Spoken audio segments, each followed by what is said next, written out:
ਸਲਾਮ ਅਲੈਕੁਮ ਵੀਰ। ਇੱਕ ਸਿਲਸਿਲਾ ਜਿਹੜਾ ਬੜੇ ਅਰਸੇ ਤੋਂ ਮੁਨਕਤਾ ਹੋਇਆ ਹੈ ਮੇਰਾ, ਲਿਖਣ ਲਿਖਾਉਣ ਵਾਲਾ ਵੀ ਔਰ ਲਿਖਣਾ ਵੀ ਆ। ਅਤੇ ਸਿਰਫ ਉਹ ਜ਼ਾਹਿਰ ਹੈ ਜਦੋਂ ਦਾ ਪੰਜਾਬੀ ਤਹਿਰੀਕ ਸ਼ੁਰੂ ਕੀਤੀ ਹੈ ਔਰ ਉਹਦੇ ਨਾਲ ਜੁੜਿਆ ਪੰਜਾਬੀ ਐਕਟਿਵਿਜ਼ਮ ਨਾਲ, ਅਤੇ ਉਹਦਾ ਫੋਕਸ ਸਾਰਾ ਜਿਹੜਾ ਹੈ ਉਹ ਪੰਜਾਬੀ ਤਹਿਰੀਰਾਂ ਔਰ ਪੰਜਾਬੀ ਸਵਾਲਾਂ ਦੇ ਬਾਰੇ ਹੀ ਹੁੰਦਾ। ਅਤੇ ਇੱਕ ਆਮ ਜਿਹੜਾ ਉਸ ਤੋਂ ਹਟ ਕੇ ਜਿਹੜਾ ਇੱਕ ਇੰਟਲੈਕਚੁਅਲ ਡਿਬੇਟ ਹੁੰਦੀ ਜਾਂ ਮੁਕਾਲਮਾ ਹੁੰਦਾ ਜਾਂ ਤਹਿਰੀਰ ਹੁੰਦੀ, ਉਹ ਨਹੀਂ ਕਰ ਪਾ ਰਿਹਾ। ਸੋ ਉਹ ਸਿਲਸਿਲਾ ਦੁਬਾਰਾ ਸ਼ੁਰੂ ਕਰਨਾ ਚਾਹ ਰਿਹਾ। ਐਕਸਪ੍ਰੈਸ਼ਨ ਤਾਂ ਮੇਰਾ ਇਹੀ ਰਹੇਗਾ, ਮਾਂ ਬੋਲੀ ਵਾਲਾ, ਜਦੋਂ ਤੱਕ ਪੰਜਾਬੀ ਨਾਫਜ਼ ਨਹੀਂ ਹੋ ਜਾਂਦੀ, ਕਿਉਂਕਿ ਹਰ ਕੋਈ ਇਮਰਾਨ ਖਾਨ ਨਹੀਂ ਹੁੰਦਾ ਕਿ ਉਹ ਆਪਣੇ ਆਖਿਆਂ ਕੀਤੀਆਂ ਗੱਲਾਂ ਤੋਂ ਮੁੱਕਰ ਜਾਏ, ਹਟ ਜਾਏ। ਮੇਰਾ ਮੌਕਫ ਦਰੁਸਤ ਹੈ ਔਰ ਉਹਦੇ ਹੱਕ ਸੱਚ ਹੋਣ ਦੀ ਬੁਨਿਆਦ 'ਤੇ ਹੀ ਮੈਂ ਇਹ ਚੀਜ਼ ਉਦੋਂ ਤੱਕ ਕੰਟੀਨਿਊ ਕਰਾਂਗਾ ਜਦੋਂ ਤੱਕ ਇਹ ਰਿਆਸਤ ਇਹਨੂੰ ਕਬੂਲ ਨਹੀਂ ਕਰਦੀ, ਪੰਜਾਬੀ ਸਕੂਲਾਂ 'ਚ ਨਾਫਜ਼ ਨਹੀਂ ਕਰਦੀ। ਖੈਰ, ਅੱਜ ਤੋਂ ਇੱਕ ਨਵਾਂ ਸਿਲਸਿਲਾ ਸ਼ੁਰੂ ਕਰ ਰਿਹਾ ਜੀ, ਜਿਹਦੇ ਵਿੱਚ ਸਾਰੇ ਹੀ ਹਿੱਸਾ ਲੈ ਸਕਦੇ ਨੇ। ਕੋਈ ਸਿੰਧੀ ਹੋਏ, ਕੋਈ ਉਰਦੂ ਸਪੀਕਿੰਗ ਮਹਾਜਰ ਹੋਏ, ਕੋਈ ਪਸ਼ਤੂਨ ਵੀਰ ਹੋਏ ਜਾਂ ਕੋਈ ਬਲੋਚਿਸਤਾਨ ਦਾ ਬਲੋਚ ਵੀਰ ਹੋਏ, ਕਿਉਂਕਿ ਇਹ ਪੰਜਾਬੀ ਐਕਟਿਵਿਜ਼ਮ ਤੋਂ, ਪੰਜਾਬੀ ਨੈਸ਼ਨਲਿਜ਼ਮ ਤੋਂ ਹਟ ਕੇ ਇੱਕ ਸੈਗਮੈਂਟ ਹੋਏਗਾ। ਔਰ ਮੈਂ ਜਾਣਦਾ ਕਿ ਇੱਥੇ ਅੱਜ ਵੀ ਪਾਕਿਸਤਾਨ 'ਚ ਪੰਜਾਬੀ ਸਮਝਣ ਵਾਲਿਆਂ ਦੀ ਤਾਦਾਦ ਨਾਨ ਪੰਜਾਬੀਜ਼ ਦੇ ਵਿੱਚ ਵੀ ਉਰਦੂ ਤੋਂ ਕਮ ਅਜ਼ ਕਮ ਜ਼ਿਆਦਾ ਹੈ। ਸੋ ਇਹ ਸਵਾਲ ਦਾ ਜਿਹੜਾ ਸਿਲਸਿਲਾ ਸ਼ੁਰੂ ਕਰ ਰਿਹਾ ਮੈਂ ਜੀ, ਇਹ ਸਵਾਲ ਦੇ ਨਾਲ ਹੋਏ ਕਰੇਗਾ ਔਰ ਕੋਈ ਇੱਕ ਅੱਧਾ ਸਵਾਲ ਜਿਹੜਾ ਜ਼ਹਿਨ 'ਚ ਉੱਠਦਾ ਹੈ ਉਹ ਤੁਹਾਡੇ ਅੱਗੇ ਰੱਖਿਆ ਕਰਾਂਗਾ, ਤਾਂ ਕਿ ਅਸੀਂ ਉਹਦੇ 'ਤੇ ਕੋਈ ਮੁਕਾਲਮਾ ਕਰ ਸਕੀਏ। ਵੀਡੀਓ ਮੁਖਤਸਰ ਹੀ ਹੋਏਗੀ, ਜ਼ਿਆਦਾ ਤੋਂ ਜ਼ਿਆਦਾ 5-6 ਮਿੰਟ ਦੀ ਹੋਇਆ ਕਰੇਗੀ ਔਰ ਇਹਦੇ ਉੱਤੇ ਅਸੀਂ ਡਿਬੇਟ ਕਰਿਆ ਕਰਾਂਗੇ। ਅੱਜ ਦਾ ਜਿਹੜਾ ਸਵਾਲ ਹੈ ਉਹ ਇਹ ਹੈ ਕਿ ਸਾਡੇ ਜਿਹੜੇ ਲਿਬਰਲ ਨੇ ਇੱਥੋਂ ਦੇ ਔਰ ਫਿਰ ਬਾਰਡਰ ਪਾਰ ਦੇ ਜਿਹੜੇ ਹਿੰਦੁਸਤਾਨ ਦੇ ਹਿੰਦੂ ਨੇ, ਉਹ ਇੱਕ ਚੀਜ਼ ਨੂੰ ਬੜਾ ਐਕਸਪਲਾਈਟ ਕਰਦੇ ਨੇ। ਫੋਰਸਡ ਕਨਵਰਜਨ ਜਿਹੜੀ ਸਿੰਧ 'ਚ ਹੋ ਰਹੀ ਹੈ ਹਿੰਦੂਆਂ ਦੀ, ਮੈਂ ਸਮਝਦਾ ਕਿ ਮੈਂ ਸ਼ਦੀਦ ਮਜ਼ੰਮਤ ਕਰਨਾ ਕਿਤੇ ਵੀ ਫੋਰਸਡ ਕਨਵਰਜਨ ਹੁੰਦੀ ਹੈ ਕਿਸੇ ਵੀ ਧਰਮ ਦੀ, ਅਤੇ ਉਹ ਕਾਬਿਲ ਮਜ਼ੰਮਤ ਹੈ। ਕੋਈ ਹਿੰਦੂ ਕਿਸੇ ਮੁਸਲਮਾਨ ਨੂੰ ਜਬਰੀ ਤੌਰ 'ਤੇ ਹਿੰਦੂ ਕਰੇ, ਉਹ ਵੀ ਕਾਬਿਲ ਮਜ਼ੰਮਤ ਹੈ। ਕੋਈ ਮੁਸਲਮਾਨ ਕਿਸੇ ਹਿੰਦੂ ਨੂੰ ਜਬਰੀ ਤੌਰ 'ਤੇ ਮੁਸਲਮਾਨ ਕਰੇ, ਅਤੇ ਉਹ ਵੀ ਇੰਤਹਾਈ ਕਾਬਿਲ ਮਜ਼ੰਮਤ ਹੈ। ਮੈਂ ਇੱਕ ਮੁਸਲਮਾਨ ਹੋਣ ਦੇ ਨਾਤੇ ਇੱਕ ਗੱਲ ਸਾਰਿਆਂ ਨੂੰ ਦੱਸ ਰਿਹਾ।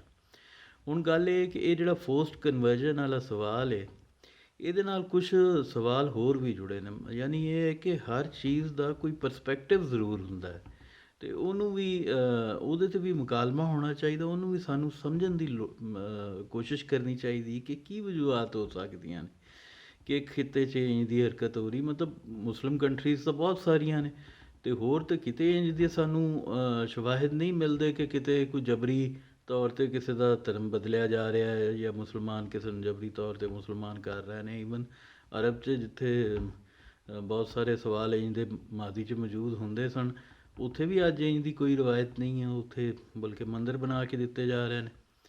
ਸੋ ਇਹਦਾ ਪਰਸਪੈਕਟਿਵ ਕੁਛ ਨਾ ਕੁਛ, ਮੈਨੂੰ ਇਹ ਲੱਗਦਾ, ਮੈਂ ਗਲਤ ਹੋ ਸਕਦਾ, ਮੁਕਾਲਮੇ ਵਾਸਤੇ ਇਸੇ ਵਾਸਤੇ ਸਵਾਲ ਹੈ ਕਿ ਇਹਦਾ ਜਿਹੜਾ ਕੋਈ ਹੈ ਪਸ ਮੰਜ਼ਰ, ਉਹ ਵੀ ਧਰਤੀ ਨਾਲ ਜੁੜਿਆ ਹੈ, ਧਰਤੀ ਦੀ ਰਵਾਇਤ ਨਾਲ ਜੁੜਿਆ ਹੈ।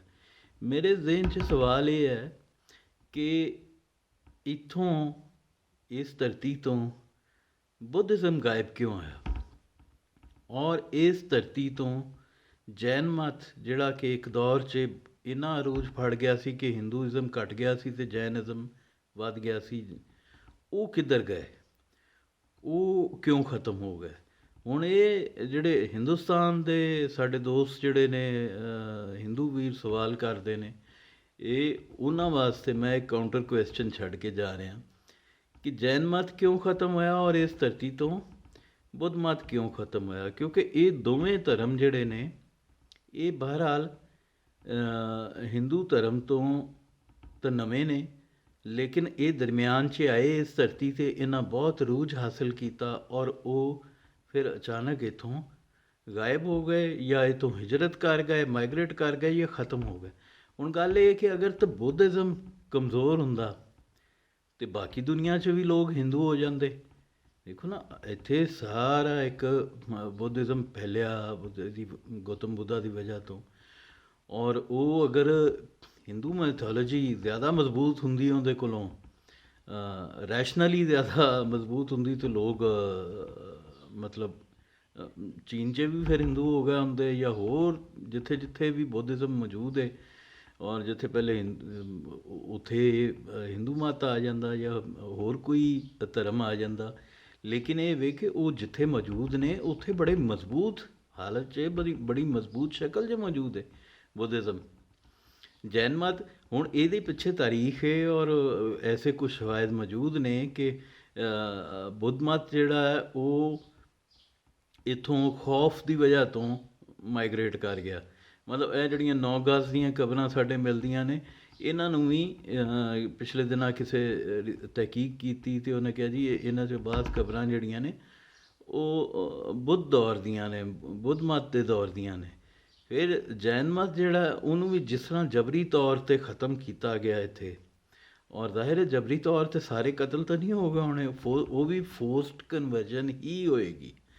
ਸੋ ਧਰਤੀ 'ਤੇ ਇਹ ਚੀਜ਼ ਮੌਜੂਦ ਹੈ ਕਿ ਜਬਰੀ ਤੌਰ 'ਤੇ ਮਜ਼ਾਹਿਬ ਬਦਲਾਏ ਗਏ ਨੇ। ਹੁਣ ਇਹ ਕਿਸੇ ਕੌਮ ਦੇ ਮਿਜ਼ਾਜ ਦੇ ਉੱਤੇ ਸਵਾਲ ਹੈ, ਕਿਸੇ ਇਲਾਕੇ ਦੀ, ਕਿਸੇ ਕੌਮ ਦੀ, ਕਿਸੇ ਕਬੀਲੇ ਦੀ ਜਾਂ ਇਨਸਾਨੀ ਸਮਾਜਾਂ ਦੇ ਵਿੱਚ ਇਹ ਟੈਂਡੈਂਸੀ ਪਹਿਲੇ ਤੋਂ ਮੌਜੂਦ ਹੋਣ ਵਾਲੀ ਗੱਲ ਹੈ।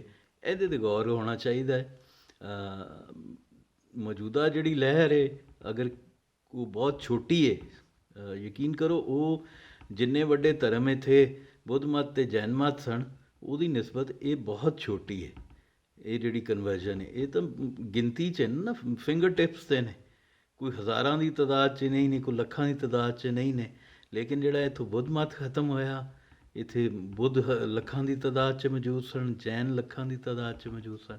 ਸੋ ਹਿੰਦੂ ਵੀਰ ਜਿਹੜੇ ਨੇ ਸਾਡੇ ਉਹ ਇਸ ਗੱਲ ਦਾ ਜਵਾਬ ਦੇਣ ਔਰ ਇਹਦੇ 'ਤੇ ਇੱਕ ਐਕੈਡੈਮਿਕ ਡਿਬੇਟ ਕਰਨ। ਕੋਈ ਇਹਦੇ 'ਚ ਮਜ਼ਹਬੀ ਤਾਸਬ ਵਾਲੀ ਗੱਲ ਨਹੀਂ, ਬੂਜ਼ ਨਹੀਂ ਹੈ, ਸਿਰਫ ਇੱਕ ਇਲਮੀ ਸਵਾਲ ਹੈ। ਇਹਦੇ ਉੱਤੇ ਪਲੀਜ਼ ਰੋਸ਼ਨੀ ਪਾਓ ਔਰ ਮੈਨੂੰ ਵੀ ਇਨਲਾਈਟਨ ਕਰੋ ਇਹਦੇ ਉੱਤੇ ਕਿ ਇਹ ਮਾਜ਼ੀ ਨਾਲ ਜੁੜੀ ਇੱਕ ਚੀਜ਼ ਹੈ। ਅਗਰ ਕੋਈ ਸੋਸ਼ੋਲੋਜੀ ਦਾ ਸੋਸ਼ਲ ਸਾਇੰਟਿਸਟ ਹੋਏ ਤਾਂ ਉਹ ਇਹਦੇ 'ਤੇ ਰੋਸ਼ਨੀ ਪਾਏ ਔਰ ਇਹਦੇ 'ਤੇ ਮੁਕਾਲਮਾ ਕਰੇ। Thank you very much. ਇਨਸ਼ਾਅੱਲਾ ਫਿਰ ਇੱਕ ਸਵਾਲ ਲੈ ਕੇ ਹਾਜ਼ਰ ਹੋਵਾਂਗਾ ਤੁਹਾਡੇ ਕੋਲ ਔਰ ਫਿਰ ਇੰਝ ਦੀ ਹੀ ਡਿਬੇਟ ਅਸੀਂ ਜਨਰੇਟ ਕਰਾਂਗੇ। ਬਹੁਤ ਸ਼ੁਕਰੀਆ ਵੀਰੋ, ਰੱਬ ਰਾਖਾ।